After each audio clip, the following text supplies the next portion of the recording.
राधे राधे दोस्तों, क्या आप जानते हैं कि भगवान श्री कृष्ण ने किसी के गर्भ में ना जाने का संकल्प कब तोड़ा था? जी हाँ, आज इस वीडियो में मैं आपको इसी की जानकारी देने जा रही हूँ। जब सुखदेव गोस्वामी जी ने परीक्षित महाराज को कथा सुनाते हुए कहा कि हे राजन, आपको लगातार 4 दिन हो गए हैं, आप बिना किसी आराम किए, बिना किसी खाने पीने के आप कथा को जो है सुने जा रहे हैं, अब आप थोड़ा विश्राम कर लीजिए। तो परीक्षित जी महाराज ने हाथ जोड़कर बोला कि हे प्रभु, मुझे भगवान की सभी लीलाओं को विस्तार से सुनाइए, जिन्होंने मेरी माँ के गर्भ में मेरे प्राणों की रक्षा की, जिन्होंने महाभारत के युद्ध में मेरे पूर्वजों की रक्षा की। कृपा करके आप मुझे विस्तार से उनकी सभी लीलाएं बताइए।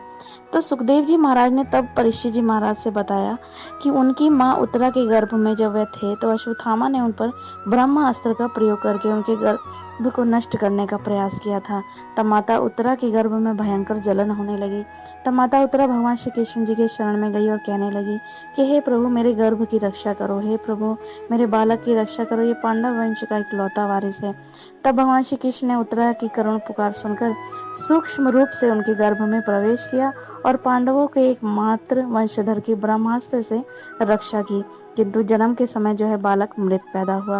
ये समाचार सुनकर भगवान श्री कृष्ण सूतिका गृह में जब प्रवेश किया उन्होंने, तो भगवत शक्ति और विश्वास की अनुपम प्रतीक सती उत्तरा पागलों की भांति उस मृत बालक को गोद में लेकर कहने लगी कि देखो बेटा, त्रिभुवन के स्वामी तुम्हारे सामने खड़े हैं और तू धर्मात्मा तथा शीलवान पिता का पुत्र भी है। यह अशिष्टता अच्छी नहीं, इन सर्वेश्वर को प्रणाम करो। सोचा था कि तुझे गोद में लेकर इन सर्वाधार के चरणों में मस्तक रखूंगी, किंतु मेरी तो सभी आशाएं ही नष्ट हो गई। भक्त वत्सल भगवान ने तत्काल जल छिड़ककर बालक को जीवन दान दे दिया। सहसा बालक की जो है सांसें चलने लगी, चारों ओर आनंद की लहर दौड़ गई। पांडवों का यही वंशधर परीक्षित के नाम से प्रसिद्ध हुआ। उस गर्भ में ही परीक्षित महाराज को भगवान श्री कृष्ण ने दर्शन दिए थे। महाराज परीक्षित जी को बचाने के लिए ही भगवान श्री कृष्ण ने सूक्ष्म रूप से माता उत्तरा के गर्भ में प्रवेश किया था। तो आशा है दोस्तों आपको ये जानकारी अच्छी लगी होगी। अगर आपने मेरे चैनल को सब्सक्राइब नहीं किया है तो प्लीज़ मेरे चैनल को सब्सक्राइब कीजिए, ताकि ऐसी और भी अन्य कथाओं का नोटिफिकेशन आप तक आता रहे। तब तक प्रेम से बोलिए राधे राधे।